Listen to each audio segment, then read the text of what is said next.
നമസ്കാരം. ഇൻസുലിൻ റെസിസ്റ്റൻസിനെ കുറിച്ച് നമ്മൾ വളരെയധികം സംസാരിച്ചിട്ടുണ്ട് അല്ലേ, വളരെയധികം വീഡിയോസിൽ.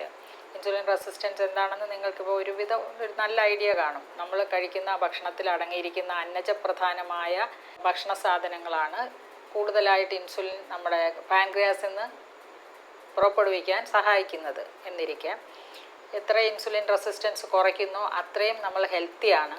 നമ്മൾ ശരിക്കും പറഞ്ഞാൽ പ്രായം കൂടെ കുറയ്ക്കാൻ സഹായിക്കുന്നതാണ് ഇൻസുലിൻ സെൻസിറ്റൈസ് ചെയ്യുന്ന ഘടകങ്ങൾ. ഈ ഇൻസുലിൻ റെസിസ്റ്റൻസ് ഉണ്ടായിക്കഴിഞ്ഞാൽ ഏറ്റവും പ്രധാനമായിട്ട് പ്രമേഹം, അമിതവണ്ണം, fatty liver, polycystic ovarian disease ഇവയൊക്കെ ഏറ്റവും പെട്ടെന്നുണ്ടാവും. കൂടാതെ ഈ ഫാറ്റി ലിവർ കൂടിക്കൂടി നോൺ ആൽക്കഹോളിക് ലിവർ സിറോസിസ് എന്ന ഒരവസ്ഥയിലേക്ക് പോവുക. കൂടാതെ ഏറ്റവും പ്രധാനപ്പെട്ട കാര്യത്തിലേക്കാണ് ഞാൻ വരുന്നത്. ഇൻസുലിൻ റെസിസ്റ്റൻസ് കൊണ്ടുണ്ടാവുന്നത് മൈറ്റോകോൺട്രിയൽ ഇൻസഫിഷ്യൻസിയാണ്. അതായത് നമ്മളുടെ ഓരോ കോശങ്ങൾക്കകത്ത് നമ്മളെ ഏറ്റവും കൂടുതൽ എനർജി പ്രൊഡക്ഷന് ഏറെ സഹായിക്കുന്നതാണ് മൈറ്റോകോൺട്രിയ. ഈ മൈറ്റോകോൺട്രിയയുടെ ഇൻസഫിഷ്യൻസി, മൈറ്റോകോൺട്രിയയുടെ ഡിസ്ഫങ്ഷൻ ഉണ്ടാക്കാൻ ഈ ഇൻസുലിൻ റെസിസ്റ്റൻസ് വളരെയധികം സഹായിക്കുമെന്ന് പറഞ്ഞാൽ അത് ദോഷമായ കാര്യമാണ്.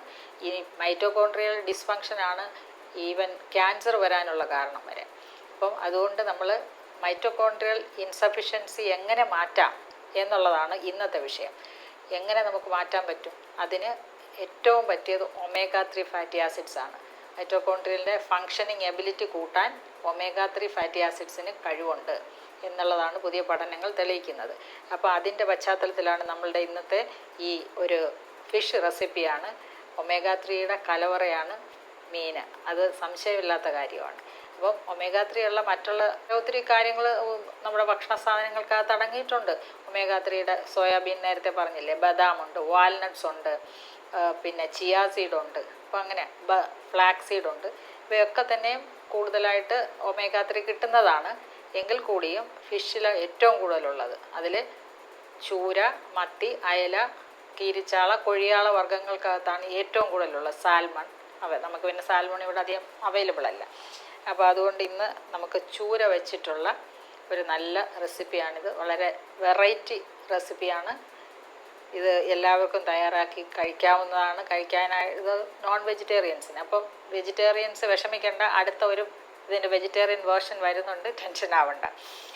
അപ്പോൾ ഇതിന് എങ്ങനെയാണ് തയ്യാറാക്കേണ്ടതെന്നും എന്തൊക്കെയാണ് ചേരുവകളെന്നും നമുക്ക് നോക്കാം. അപ്പോൾ ഇതിന് ഏറ്റവും പ്രധാനമായിട്ട് കുറേ ന്യൂട്രിയൻസ് ഇതിനോടൊപ്പം വേണം. അപ്പോൾ ന്യൂട്രിയൻസ് പെട്ടെന്ന് കിട്ടാൻ വേണ്ടിയിട്ട് ഞാൻ 3 ഇലകൾ എടുത്തിട്ടുണ്ട്. അതൊന്ന് നമ്മുടെ മുരിങ്ങയില, ഒന്ന് കറിവേപ്പില, ഒന്ന് രമ്പയില. ഈ 3 ഇലയിലും വളരെയധികം പോഷകങ്ങളുണ്ട്. അപ്പോൾ അത് മുരിങ്ങയിലയുടെ കാര്യങ്ങൾ പറയണ്ടല്ലോ, അതൊരു ശരിക്കും പറഞ്ഞാൽ ഏതൊക്കെ പോഷകങ്ങൾ ശരീരത്തിന് വേണോ അതെല്ലാം ഒരുമിച്ച് കിട്ടുന്ന ഒരു ഏറ്റവും എളുപ്പമുള്ള ഒരു മാർഗ്ഗമാണ് മുരിങ്ങയില എല്ലാ ദിവസവും ഭക്ഷണത്തിൻ്റെ ഭാഗമാക്കുക എന്നുള്ളത്. അതുപോലെ തന്നെ കറിവേപ്പില. അപ്പോൾ ഒരു പിടി മുരിങ്ങയില, ഒരു പിടി കറിവേപ്പില, അതുപോലെ ഇത് 2-3 ഇലകൾ രമ്പയില. അത് തളിരില എടുക്കണം കേട്ടോ, കട്ടിയുള്ളതല്ല, കനം കുറഞ്ഞ ഇലകൾ എടുക്കണം. അത് അത്രയും കൂടെ അരച്ച് ലേശം നാരങ്ങാ നീര് ചേർത്ത് അരച്ച് വെച്ചിരിക്കുകയാണിത്. അതാണ് ഇതിൻ്റെ ഏറ്റവും പ്രധാനപ്പെട്ട ചേരുവ.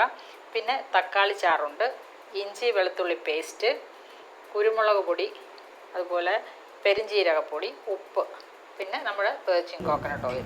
വെർജിൻ കോക്കനട്ട് ഓയിൽ തന്നെ വേണമെന്നില്ല, വെളിച്ചെണ്ണ ആയാലും മതി. എന്നാലും ഏറ്റവും ഹെൽത്തി ആയിട്ടുള്ളത് വെർജിൻ കോക്കനട്ട് ഓയിൽ ആയതുകൊണ്ടാണ് ഞാനിത് പറയുന്നത്. ഓക്കെ, നമുക്ക് എങ്ങനെയാണ് തയ്യാറാക്കുന്നത് നമുക്ക് നോക്കാം. ഉപ്പും ഇഞ്ചി വെളുത്തുള്ളി പേസ്റ്റും ഉപ്പും കൂടെ ചേർത്തൊന്ന് ഇളക്കിയെടുക്കാം. ആദ്യം അതൊന്ന് മിക്സ് ചെയ്യണം.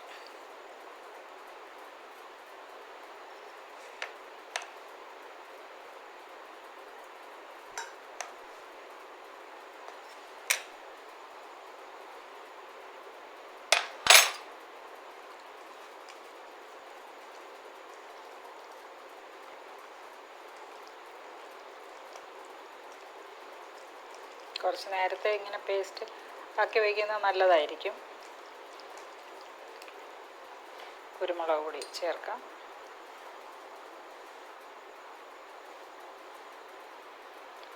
അത് എരിവിന് വേറെ ഒന്നുമില്ലാത്തതുകൊണ്ട് കുരുമുളക് പൊടി തന്നെ നന്നായിട്ട് ചേർത്തോളൂ, എരിവ് കൂടുതൽ ആവശ്യമുള്ളവർ. പിന്നെ വയറിന് കുഴപ്പമുള്ളവർ, ഗ്യാസ്ട്രൈറ്റിസ് ഉള്ളവർ, ഹയാറ്റസ് ഹെർണിയ ഉള്ളവരൊക്കെ കുരുമുളക് പൊടി അധികം ചേർക്കരുത്, നന്നായിട്ട് വയറെരിയും. നമുക്ക് പെരുംജീരകപ്പൊടി ചേർക്കാം. ഒക്കെ ഇതിൻ്റെ അളവെന്ന് പറയുമ്പം ഒരു ടേബിൾ സ്പൂൺ. ഇപ്പം ഇത് ശരിക്ക് ഒരു 200 ഗ്രാം മീനുണ്ട്. അപ്പോൾ അതിന് നമുക്ക് ഒരു ടേബിൾ സ്പൂൺ ഇഞ്ചി വെളുത്തുള്ളി പേസ്റ്റ് എടുക്കാം. 1 ടേബിൾ സ്പൂൺ പെരുംജീരകപ്പൊടി എടുക്കാം. ഒരു 10 ഗ്രാം കുരുമുളക് പൊടി എടുക്കാം. ഉപ്പ് ആവശ്യത്തിന്. പിന്നെ തക്കാളി ചാറ്, ഇതൊരു 2 തക്കാളിയുടെ ചാറുണ്ട്. ഇതൊരു കറി പോലെയാണ് ഞാൻ ഉണ്ടാക്കുന്നത്, അതുകൊണ്ട് തന്നെ കുറച്ച് ഗ്രേവി ആവാം.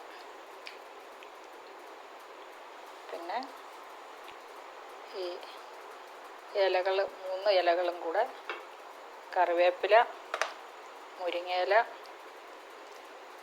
അതുപോലെ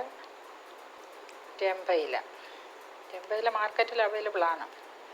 ഇത്രയും കൂടെ നമുക്ക് അടുപ്പിലൊന്ന് വെച്ച് നന്നായിട്ട് വേവിച്ച് വറ്റിച്ചെടുക്കാം.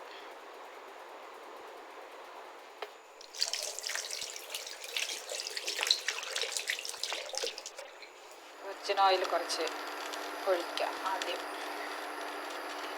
അവസാനം കുറച്ച് വെർജിൻ ഓയിൽ ഒഴിക്കാം.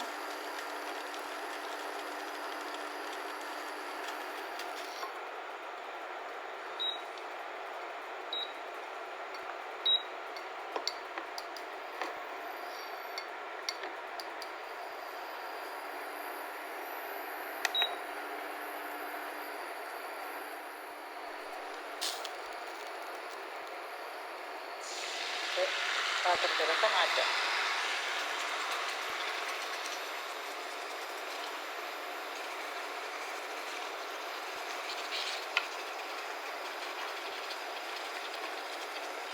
ഫിഷ് റെസിപ്പികൾ വളരെ കാലമായിട്ട് നമ്മൾ ചെയ്യുന്നില്ലായിരുന്നു.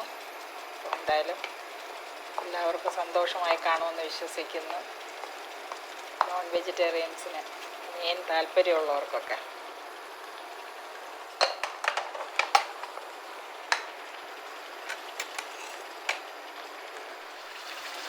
5 മിനിറ്റ് ആകുമ്പോഴത്തേക്ക് ഒന്ന് തിരിച്ചിടുന്നത് നന്നായിരിക്കും. കാരണം ഇത് പെട്ടെന്ന് വേവുമല്ലോ.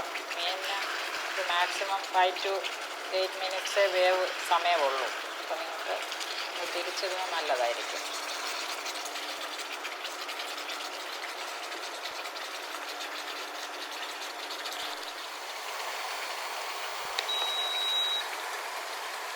പാചകം കഴിഞ്ഞിട്ടുണ്ട്. നമുക്ക്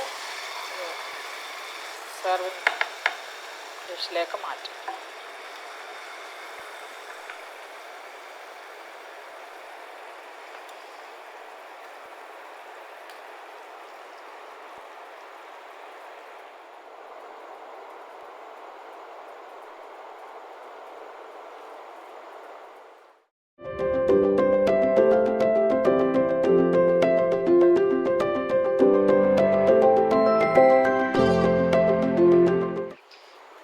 ടേസ്റ്റ് ചെയ്ത് നോക്കാം അല്ലേ?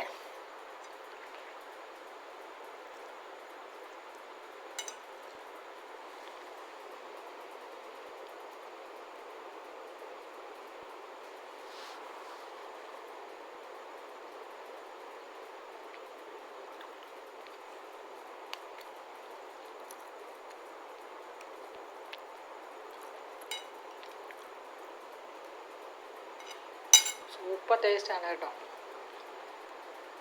നിങ്ങൾ വിചാരിക്കും ഡോക്ടർ ഉണ്ടാക്കി ഡോക്ടർ തന്നെ പോഴ്ത്തിക്കൊണ്ടിരിക്കുകയാണെന്ന്. ഒട്ടും അതിശയോക്തിയല്ല. നിങ്ങൾ ട്രൈ ചെയ്ത് നോക്കൂ, സൂപ്പറാണ്. തക്കാളിയുടെ ടേസ്റ്റും മുരിങ്ങയിലയും കറിവേപ്പിലയും ചെമ്പയിലയും വേണമെങ്കിൽ മല്ലിയിലയും നിങ്ങൾക്ക് ചേർക്കാം, ഒരു പ്രോബ്ലം ഇല്ല. വെർജിൻ കോക്കനട്ട് ഓയിൽ ഇതിൻ്റെ കൂടെ, അതിൻ്റെ ആ ഫ്ലേവർ സൂപ്പറായിട്ടുണ്ട്. പിന്നെ തക്കാളി ചാറല്ലേ, അത് നല്ല രുചിയല്ലേ നമുക്ക് കിട്ടുന്നത്.